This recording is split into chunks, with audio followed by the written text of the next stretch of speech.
Did you know that Max Verstappen just lost his teammate? Or that Ferrari could be facing one of its biggest technical crises in years, just as McLaren dominates like never before? Stay tuned, because this preview of the Japanese Grand Prix is packed with drama, driver changes, technical errors, and a title battle. Today you'll understand why Suzuka could be a turning point for several teams. We'll analyze how McLaren has become the team to beat, the internal earthquake shaking Red Bull, and the latest scandal that has Ferrari on the ropes. And before that, let me know your opinion in the comments. Do you think Red Bull made the right decision by replacing Lawson with Tsunoda in the middle of the season? When we talk about McLaren in 2025, we're no longer talking about potential or future promise. This British team, which just 2 seasons ago was fighting to stay among the top best in builders, has now become the absolute benchmark in Formula One. What McLaren has achieved with the MCL 39 isn't simply a strong start to the season, it's a statement of intent. A clear message to the rest of the grid: Red Bull's reign is over, and now the rival to beat is wearing papaya. It all started with a very specific approach during the car's development. Unlike other teams that opted for radical new design philosophies, McLaren took a different path, intelligently evolving on an already successful foundation. The 2024 MCL 38 was a competitive car, especially in the second half of the season. Its potential was evident, but it lacked consistency. What they did for 2025 was to refine each of those areas without altering what was already working. One of the key elements has been the pull rod front suspension, a technical solution that has proven to offer an ideal balance between aerodynamics and mechanical performance, especially in fast corners. This feature has been essential for the Suzuka circuit, a track that demands absolute precision and stability in sections such as the SE's sector, turn 130R, and the final chicane. On this type of layout, the MCL 39 could find its natural habitat, maximizing its strengths and establishing significant differences over its competitors. And if the car is outstanding, the drivers are not far behind. Lando Norris is experiencing his best moment since arriving in F1. Not only does he lead the Drivers' Championship, but he does so with a maturity that no longer surprises. His work with the engineers, his preparation in the simulator, and his ability to adapt to every race circumstance have elevated him to the level of the greats. Meanwhile, Oscar Piastri has proven to be more than just a promising prospect. His victory in the Chinese Grand Prix wasn't a fluke, but rather the result of perfect execution in every aspect of the weekend. He understood the car, took advantage of his opportunities, and showed he can be a title contender if the situation calls for it. Internally, the team is also in a rare moment of harmony. There are no tensions, no controversies, no strategy errors that ruin great performances. What there is a meticulous focus on excellence. Every race, every practice session, every stint in the simulator is designed to extract maximum performance. McLaren hasn't just built a winning car, it has formed a solid and cohesive structure that knows how to win. But this is where it gets even more interesting. Despite all this dominance, those within the team are the first to keep their feet on the ground. Both Norris and Piastri have been clear in their statements. What has been done so far guarantees nothing. The competition remains fierce, and any mistake can be costly. And Suzuka, with its history, technical difficulty, and unpredictable weather, is the perfect setting for unexpected challenges to emerge. This Japanese Grand Prix will be a test of fire for McLaren. Not only because they start as favorites, but because the entire world is now waiting for them to confirm that favoritism on a circuit that separates the good from the great. If they manage to win at Suzuka, there will be no doubt. McLaren is no longer the contender. It's the benchmark. And when a team achieves that status, the pressure doesn't lessen, it only transforms. Now, every race will be a defense of the throne. And it all starts here in the Cathedral of Japanese Speed. Red Bull arrives at the 2025 Japanese Grand Prix in a perfect storm. What should have been a symbolic, emotional weekend, a tribute to Honda at its final home race as a team partner, has become the epicenter of a crisis that threatens to destabilize the entire structure of the reigning world champion. What's happening inside the Red Bull garage isn't just a driver reshuffle. It's the reflection of a deeper fracture, a conflict of interest between pure performance and the political pressures surrounding the team at this delicate moment. It all started with a decision that shook the paddock, the exclusion of Liam Lawson from the starting seat alongside Max Verstappen, and the promotion of Yuki Tsunoda just in time for the Japanese GP. At first glance, it might seem like a logical strategy. Tsunoda, a Japanese national at his home race, defending Honda's colors in his farewell to the country. But the story behind this move is much more complex. Liam Lawson was coming off a disappointing start to the season, with performances that left him out of the points in Australia and China, and with qualifying that relegated him to the back of the grid. However, the technical context of the RB21 didn't work in his favor. The car has been described by multiple voices within the team as an extremely difficult machine to drive. A car with nervous behavior, sensitive to the slightest setup change, and with a very narrow performance window. A car essentially made for Max Verstappen and his hyper-precise, aggressive driving style, adapted to coexisting with an unstable rear end. For any other driver, that equation is a nightmare. Even Verstappen himself has spoken out. It's unusual for the three-time world champion to publicly express his disagreement with the team's internal decisions, but this time he did. Through social media interactions and leaked private statements, he has made it clear that he is not happy with how Red Bull has handled the situation. For Max, changing drivers doesn't solve the real problem, the car. And that criticism is lethal, because it comes from the only man getting the most out of a machine that the others are barely able to keep on track. Added to this is the Honda factor. The Japanese brand isn't just a technical partner. It's an entity with considerable political clout within Red Bull, especially in its official departure from the project before migrating to Aston Martin in 2026. According to leaked reports, Honda has exerted direct financial pressure to ensure Yuki Tsunoda receives his opportunity in the main team, at least for this weekend. The result is a scenario where sporting decisions are being influenced by external commitments, something that has historically generated chaos for any team on the grid. Yuki, for his part, has received the news with confidence. His evolution as a driver has been evident in recent years. He's gone from a volatile talent to a much more mature competitor, with an aggressive yet calculated style that could adapt to the RB21 if he can find his rhythm. However, the risk is extremely high. Because if he fails, not only could he lose his chance to establish himself as a Red Bull driver, but an uncomfortable truth will be revealed. The car is simply undrivable for anyone not named Verstappen. The pressure also comes from outside. The Japanese public expects a great performance from their hometown hero. Honda expects a celebration worthy of its legacy. And Red Bull, in addition to trying to regain performance, must navigate a media narrative in which its internal stability is being openly questioned.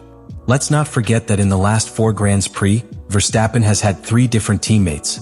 This rotation reflects more than experimentation. It reflects a lack of clarity, planning, and long-term strategy. And if that weren't enough, all this comes on a weekend where Red Bull is launching a special red and white livery as a tribute to Japan. A powerful aesthetic gesture, yes, but one that could be overshadowed by what happens on track if the team fails to maintain its composure. Because beyond the symbolism, the reality is stark. Red Bull is losing control of its narrative. This Japanese Grand Prix is a definitive test for the Austrian team.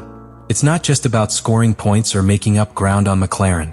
It's about regaining credibility, about showing that they are still in control of their technical and human destiny. If they fail at Suzuka, the damage could be much deeper than a poor championship qualifying. It could mark the beginning of the end of a golden cycle, and the start of a reconstruction forced by avoidable errors and questionable decisions. What promised to be Ferrari's definitive rebirth in the 2025 season has ended up becoming a true nightmare, a disaster that goes beyond the technical and extends to the strategic, communicational, and emotional aspects. Formula One's most iconic team, which began the year on a wave of enthusiasm thanks to the star signing of Lewis Hamilton and an SF25 car that had shown positive signs during preseason, has fallen into a self-destructive spiral just at the moment when it most needed solidity. The Chinese Grand Prix was the turning point, the place where all the illusion crumbled with a force that left the paddock in shock and the fans silent. In strictly sporting terms, the weekend in Shanghai had started with encouraging signs. Hamilton took pole for the sprint race and won it with authority, proving that, with a well-balanced car, he still possesses the speed and determination that made him a 7-time world champion. Leclerc, meanwhile, maintained a steady performance despite an early incident in the main race, which damaged his front wing. Both cars finished inside the top 6, scoring valuable championship points. But all that vanished within hours. The subsequent double disqualification was a crushing blow. Leclerc was eliminated for being underweight, an infraction so basic that it is unheard of in the team's recent history. Hamilton, for his part, was disqualified for excessive wear on the car's underbody, the famous plank, which is designed to ensure cars don't run too low. The regulations require a minimum thickness of 9 mm, and measurements of 8.6 mm were found on the Britain's SF25 at the 3 critical points. The team accepted the penalty without appeal. The violation was clear, but what came next was far more worrying. The root of the problem, according to subsequent analysis within the paddock, was the lack of real-world dry-running data with Hamilton's car. During preseason testing, the Briton suffered a technical fault that prevented the team from conducting a full race simulation with his car. This lack of vital information directly affected setup decisions in China, particularly when moving from the sprint setup to the main race. What happened was that the team didn't fully understand how these modifications affected ride height under fully loaded and worn conditions, resulting in an infraction that was as clumsy as it was avoidable. But the nightmare didn't end on the technical level. At the media level, Ferrari was the victim of an even more corrosive narrative distortion. During the race, edited radio clips between Hamilton and his engineers were broadcast, implying that the British driver refused to let Leclerc pass. The phrase that went viral was, "I'll tell you when we're going to swap," a comment taken out of context that was amplified by the media and social networks. What wasn't shown, and later confirmed by both Hamilton and the team, was that moments earlier Lewis himself had said, "I think I'm going to let Charles pass because I'm struggling." FOM's omission of that segment sparked a completely unnecessary media storm, fueling rumors of internal tensions that didn't reflect reality. Team principal Fred Vasseur was quick to come out in firm defense of Hamilton. In an interview that quickly went viral, he called the FOM edit a joke, and lashed out at the way the narrative around the team was being manipulated. For Vasseur, the problem wasn't just the technical error. It was that even when the team was acting cohesively, the F1 ecosystem seemed hell-bent on fracturing Ferrari's image. His frustration was evident not just because of the radio scandal, but because these errors, both internal and external, were overshadowing what had essentially been a solid performance by his drivers. Ferrari's current situation is delicate. They face a double battle: on the track, where they desperately need consistent results to justify Hamilton's arrival and the development of the SF25, and off it, where they must regain control of their narrative, their image, and their credibility. Because if one thing has become clear after the Chinese GP, it's that it's no longer enough to be fast. You have to be impeccable. In strategy, in operations, in communication. And Ferrari so far has failed in all of them. Now they arrive at Suzuka in the middle of this storm. A technically challenging circuit, where mistakes are unforgivable and where teams with structural imbalances historically tend to suffer. If Ferrari wants to stay in the fight this season, they need everything to work perfectly. There's no room for another failure. Not in the regulations, not in management, not in the media. Suzuka could be the stage for their redemption, or the definitive confirmation that this project, as it stands, is not ready to compete for the championship. The pressure couldn't be greater. And at Maranello they know it. And with everything we've analyzed, it's clear that the 2025 Japanese Grand Prix isn't just another stop on the calendar. It's a true crossroads for some of the most powerful names in Formula One. McLaren arrives at Suzuka as the team everyone wants to reach, but also as the one with the most to lose if it doesn't confirm what until now seems like an unquestionable superiority.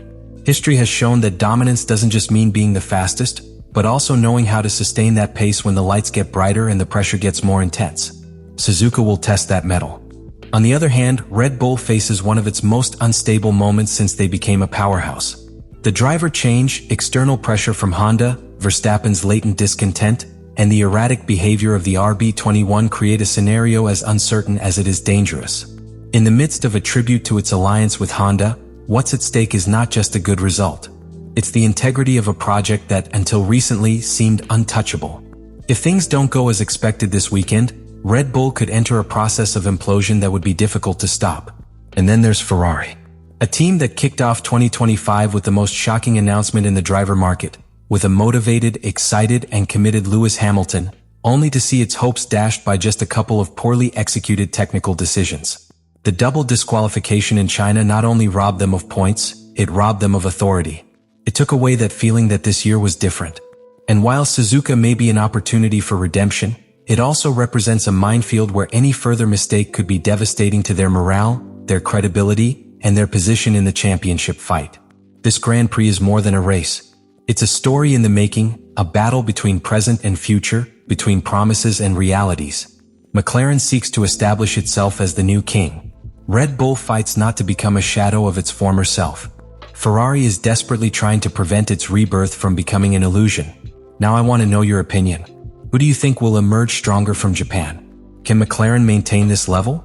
Can Verstappen survive the internal instability within his team? And will Ferrari finally manage to get back on track after a season that's threatening to spiral into the abyss? Leave it in the comments, and if you enjoyed this comprehensive analysis of the current situation, subscribe to the channel so you don't miss a single episode of this season that's already leaving its mark. Ring the bell because the next video will be a bombshell. We'll talk about the true impact Honda's departure from Red Bull will have and what that could mean for Aston Martin in 2026. This is just the beginning. See you in the next videos.